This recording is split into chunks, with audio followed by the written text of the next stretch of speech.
अजय भारत सतर्क और सचेत है। जब सारी दुनिया में व्याप्त विस्तारवाद और आतंकवाद के परस्पर साठगांठ घालमेल को भारत देख रहा है तो इन विकट परिस्थितियों में कैसे इजरायल में घटित अमानुषिक नृशंस और वहिष्यापन को अपना समर्थन दे सकता है। सैकड़ों वर्षों से आतंकवाद से सामना कर रहा और कई मौकों पर इसकी विभीषिका का सामना कर चुका भारत इस विषय पर अटल सोच, विचार एवं दूरदर्शिता से ही निर्णय लेगा, ये तय है। वह किसी भी हाल में आतंकवाद को समर्थन देकर अपने पैर में कुल्हाड़ी कैसे मार सकता है। यह कहा जाता है कि काल सर्वम वीर्योपति, यानी समय हर घाव को भर देता है, पर व्यवहारिकता में संभव होता है या? उत्तर है कतई नहीं। कालः कदापि न म्रियते, यानी समय कभी नहीं मरता है। दिनांक 7 अक्टूबर 2023 दिन शनिवार विश्व इतिहास में कलंकित और बदनुमा दाग के रूप में अंकित हो गया।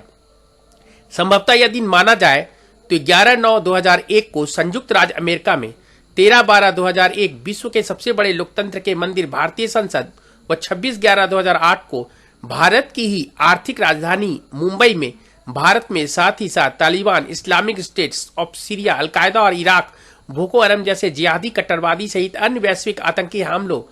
का नंगा बहसी हैवानियत, शैतानी कुकर्म, कुकृत, पापाचार के सभी कृतध्वस्त कर दिया है। मजहबी नफरत के आड़ में मानवता के दुश्मन ने आतंक और अमानुषिकता का ऐसा विवश स्वरूप 21वीं शताब्दी के उत्तरार्ध में, जब मानव सभ्यता का वह दौर है जब हम धरती से सुदूर अंतरिक्ष में चांद और सूर्य तक अपने ज्ञान विज्ञान प्रज्ञान को, अपनी मनुष्य होने की सार्थकता यानी अपने को पशुओं से सर्वश्रेष्ठ सिद्ध करने का प्रयास कर रहे हैं, किसी ने आज तक नहीं देखा होगा ऐसा कुकृत्य।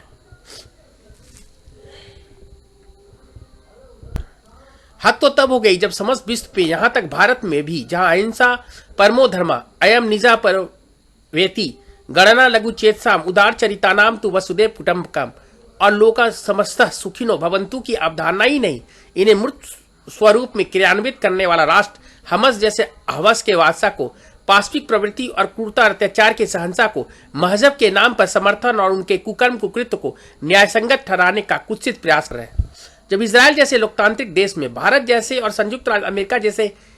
एवं अन्य लोकतांत्रिक देशों में ऐसी आतंकी हमले होते हैं तो उदारवादी, छदम धर्मनिरपेक्षतावादी और तथाकथित मानवतावादी उछल कूद करने लगते हैं। शर्म नहीं आती इन्हें।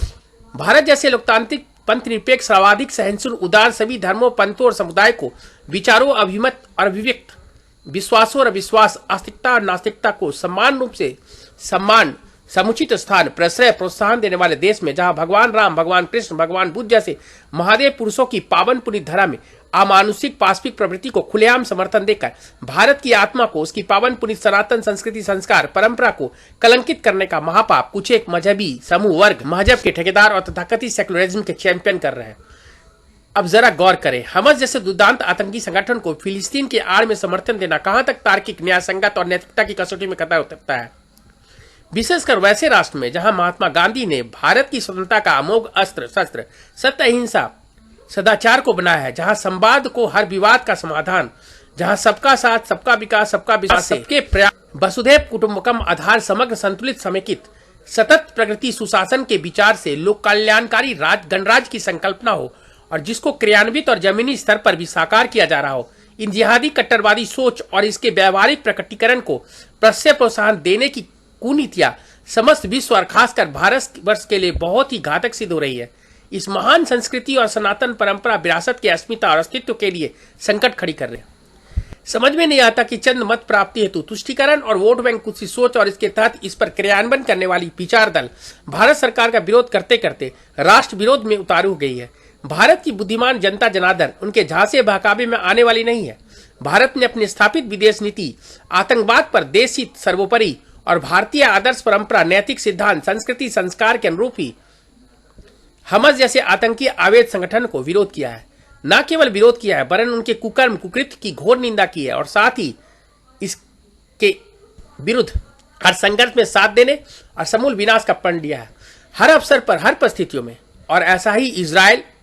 जैसे एक लोकतांत्रिक संप्रभु राष्ट्र में हुए दिनांक 7 अक्टूबर 2023 दिन शनिवार, जो कि विश्व इतिहास में कलंकित और बदनुमा दाग के रूप में अंकित हो गया है,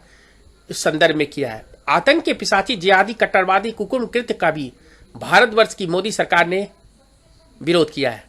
और जैसा इन दिनों वैश्विक पटल पर बारंबार दिख रहा है कि भारत विश्व गुरु की भूमिका में होने के कारण प्राय सभी लोकतांत्रिक देशों ने करीब करीब भारत के पद चिन्हों पर चलना प्रारंभ कर दिया के बाद भारत की इस विदेश नीति का विरोध कर रहे हैं, पर उन्हें समझना चाहिए कि भारत विश्व परिदृश्य में समकालीन घटित युद्ध मार्ग और बुद्ध मार्ग के द्वंद्व में झंझावातों से उलझनों का न केवल सामना कर रहा है और जूझ रहा है, वरन बहुत ही सावधानी पूर्वक, बुद्धिमत्तापूर्ण पूर्वक, कुशलता पूर्वक और व्यावहारिकता पूर्वक चुनौती से निपट रहा है। विश्व की महाशक्तियों के बीच संतुलन बनाना कोई बच्चों का खेल नहीं। यही कारण है आज भारत विश्व मंच पर सॉफ्ट पावर के रूप के तौर पर देखा जाता है और साथ ही गौरव प्रतिष्ठा का केंद्र बिंदु है। अपने अध्यात्म और सांस्कृतिक पहचान, विरासत, परंपरा को विश्व पटल पर आच्छादित कर भारत, जिसका अर्थ ही है वह यानी प्रकाश यानी ज्ञान रथ धारण करने वाला होता है, दुनिया को युद्ध मार्ग से बुद्ध मार्ग यानी शांति की राह दिखा रहा है। अस्तोमा सदगमया यानी अंधकार से प्रकाश की ओर ले जाने के लिए कटिबद्ध है और तदनुसार प्रयासरत भी है। ऐसे में जब सारी दुनिया में भारत विस्तारवाद और आतंकवाद के घालमेल साठगांठ को देख रहा है, तो दूरदर्शिता और अटल सोच विचार के साथ आतंकवाद को किसी भी हाल में समर्थन देकर अपने पैर में कुल्हाड़ी कैसे मार सकता है।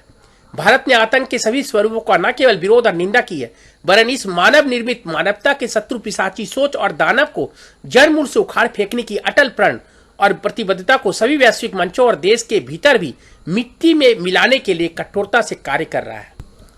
धन्यवाद। वंदे मातरम। भारत माता की जय।